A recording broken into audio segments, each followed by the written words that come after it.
10월 24일 라이트 앤 딜라이트 말씀 묵상 시작하겠습니다. 사랑하는 주님, 주님을 사랑하며 찬양합니다. 오늘도 한결같은 사랑을 베푸실 주님을 의지합니다. 우리에게 말씀하시고 말씀대로 살도록 인도하시기를 간절히 기도합니다.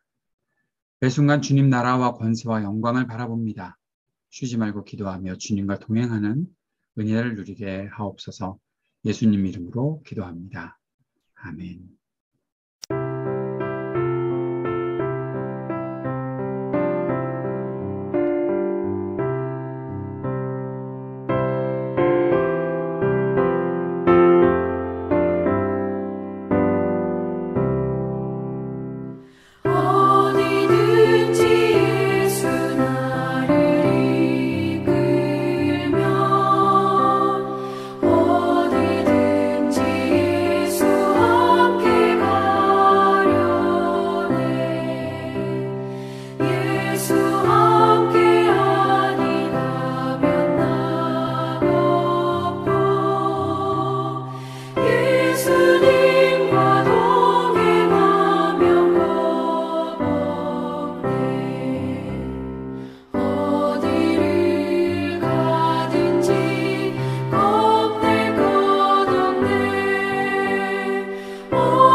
사무엘상 11장 1절에서 15절까지의 말씀입니다.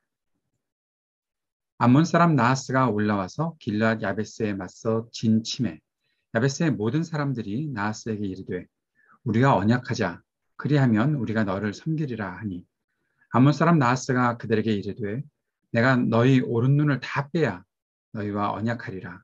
내가 온 이스라엘을 이같이 모욕하리라. 야베스 장로들이 그에게 이르되 우리에게 이랫동안 말미를 주어 우리가 이스라엘 온 지역에 전령들을 보내게 하라.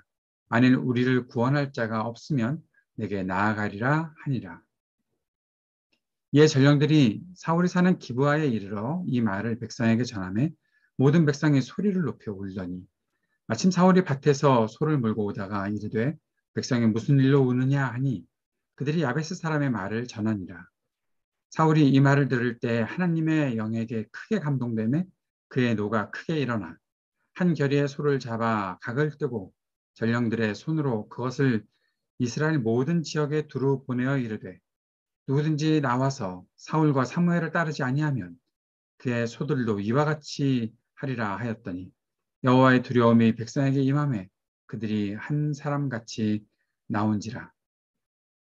사울이 베색에서 그들의 수를 세어보니 이스라엘 자손이 30만 명이요 유다 사람이 3만 명이더라. 무리가 와 있는 전령들에게 이르되 너희는 길랏 야베스 사람에게 이같이 이르기를 내일 해가 더울 때 너희가 구원을 받으리라 하라. 전령들이 돌아가서 야베스 사람들에게 전하매 그들이 기뻐하니라. 야베스 사람들이 이에 이르되 우리가 내일 너희에게 나아가리니 너희 생각에 좋을 대로 우리에게 다 행하라 하니라. 이튿날 사울이 백성을 3대로 나누고 새벽에 적진 한가운데로 들어가서 날이 더울 때까지 암몬 사람들을 치매 남은 자가 다 흩어져서 둘도 함께 한 자가 없었더라. 백성이 사무엘에게 이르되 사울이 어찌 우리를 다스리겠느냐 한 자가 누구이니까 그들을 끌어내소서 우리가 죽이겠나이다. 사울이 이르되 이날에는 사람을 죽이지 못하리니 여호와께서 오늘 이스라엘 중에 구원을 베푸셨음이니라. 사무엘이 백성에게 이르되 오라 우리가 길갈로 가서 나라를 새롭게 하자. 모든 백성이 길갈로 가서 거기서 여호와 앞에서 사울을 왕으로 삼고 길갈에서 여호와 앞에 화목제를 드리고 사울과 이스라엘 모든 사람이 거기서 크게 기뻐하니라. 아멘. 암몬 사람 나하스가 길랏의 야베스를 침공했습니다. 암몬의 지도자 나하스는 굉장히 강한 사람이었고 또 야심이 많은 사람이었습니다. 그는 이스라엘 전체에 수치를 주고자 하는 그런 일들을 감행하고자 했습니다. 야베스의 사자들이 강대국과의 불평등 조약을 맺는 것처럼 나하스에게 조공을 바치겠다라고 그렇게 작정을 합니다. 하지만 야베스 사람의 눈을 빼어야 한다라는 가혹한 조건을 내세운 것 때문에 야베스 사람들은 조약을 맺을 수 없었습니다. 그리고 온 이스라엘에 그 소식을 알리게 되었을 때에 기브아의 사울에게 알려지게 됩니다. 이제까지 왕의 역할을 하지 않았던 사울은 그 소식에 크게 분노합니다. 하나님의 영에 감동이 되어서 그 분노가 크게 일어나게 된 것이죠. 나하스는 하나의 도구로 사용된 것이 아닌가 싶습니다. 사울이 왕의 역할을 하게 하는 일에 쓰인 것이 아닐까 그런 생각을 하게 되는 것이죠. 사울은 이스라엘 공동체의 단결을 요구하는 표로 각을 뜬 소의 조각들을 각 지파에게 보냅니다. 그리고 누구든지 사울과 사무엘을 따르지 아니하면이라고 하면서 모두 하나가 될 것을 요구합니다. 이스라엘은 하나님을 두려워하는 마음을 갖게 됩니다. 그리고 사울이 명했던 대로 그렇게 나오게 되죠. 야베스 사람들에게 구원을 받을 것이라는 소식이 전해지게 됩니다. 결국 사울은 암몬 사람들을 치고 암몬은 패하고 흩어지게 되었습니다.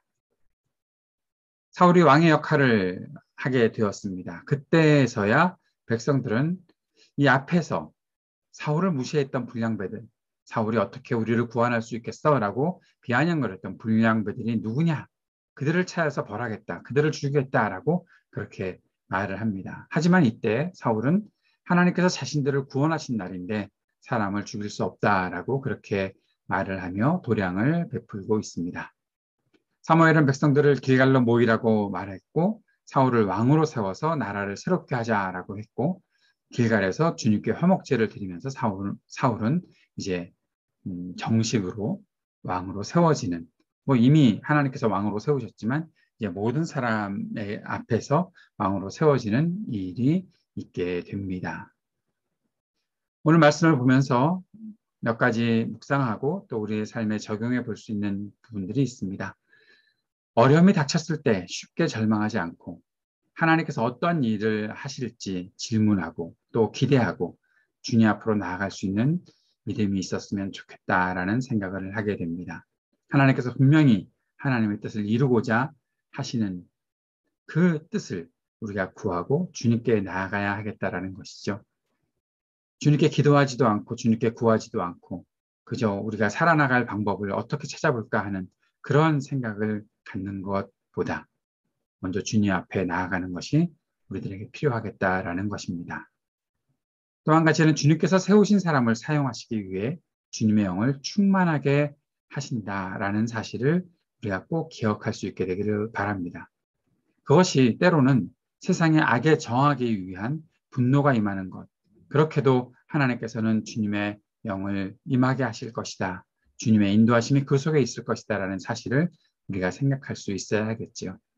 하나님의 영이 임하면 무조건 평안해지는 것은 아닌 것 같습니다. 하나님의 영이 임해서 악을 분별해 볼 수 있고 그 악에게 분노할 수도 있다는 생각들을 우리가 할 수 있어야 하는 것이죠. 하나님의 영이 임하는 것을 때로는 우리 나름대로 내가 좋은 일, 내가 편안한 일, 그렇게만 생각하는 것은 뭔가 우리를 착각하게 만드는 일이 아니겠나 싶습니다. 하나님께서 우리를 사용하시기 위해 하나님의 영을 임하게 하셨을 때에 우리에게 어떠한 마음들을 갖게 하시는지 우리가 마음을 열고 주님의 인도하심을 따라갈 수 있었으면 좋겠습니다. 또 한 가지는 모든 사람에게 인정받는 일은 어려운 일일 것입니다. 그것을 억지로 만들어낼 수도 없는 일이죠. 100% 나를 좋아하는 그런 일이 어디 있겠습니까? 누구나 다 나를 찬성할 수도 없는 일이겠지요. 그래서 지도자는 사람을 이해하고 하나님의 섭리와 인도하심을 의지하는 것이 무엇보다 필요한 덕목이겠다라는 생각들을 가지고 나를 의지하는 사람, 나를 좋아하는 사람, 그러한 사람들과만이 아니라 혹시 나를 반대하는 사람이 있더라도 그 속에 하나님의 인도하심이 있다는 것을 기억하고 주님께 더 가까이 나아가는 사람이 되는 것. 그 속에서 좀 더 넓은 마음, 또 여유 있는 마음을 가지고 살아가는 것. 그것이 지도자에게 필요한 덕목이겠다 생각하고 좀 주님을 더 깊이 의지하고 알아가는 우리 모두가 되었으면 좋겠습니다. 우리가 함께 이 시간 기도하면서 주님께서 모든 상황 속에서 일하심을 내가 믿습니다. 그래서 내 주어진 일에 성심으로 임할 수 있게 하시기를 간구합니다. 함께 기도하기 원합니다. 이 땅의 전쟁과 분열의 그치기를 위해서 오늘도 기도합시다. 평화를 위해, 화합을 위해 함께 기도합시다. 모든 사람들에게 하나님께서 치유와 회복의 은혜를 베푸시도록 몸과 마음이 아픈 이들을 위해서 중보하고 기도합시다. 이 땅의 청년들을 긍휼히 여기시기를, 미래에 대한 용기와 기회를 얻게 하시기를 위해 기도하고 우리 교회를 위해서 함께 기도하는 시간 갖도록 하겠습니다. 같이 기도하겠습니다.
하늘에 계신 우리 아버지여, 이름이 거룩히 여김을 받으시오며 나라가 임하시오며 뜻이 하늘에서 이루어진 것 같이 땅에서도 이루어지이다.